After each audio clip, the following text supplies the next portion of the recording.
Good morning mga lalabs!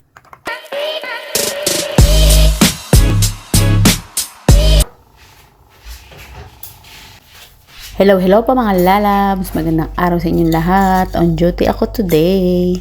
Gagawa po ako ng breakfast ng aking client. Gusto niya po ng sliced bread at cappuccino.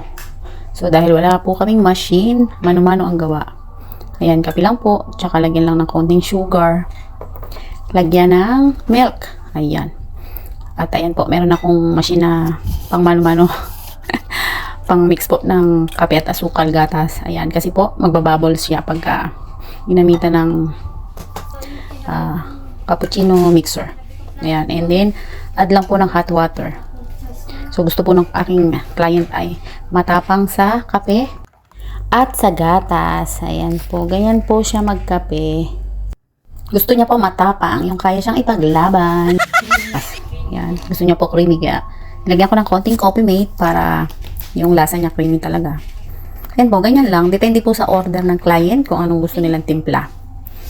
At maglalagay na nga po ako ng cheese sa bread.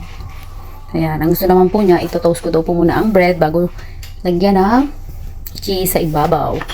Ayan, at pag natapos ko po yung igayak, isi-serve ko na po sa kanya ang kanyang breakfast. See you mga lalabs later.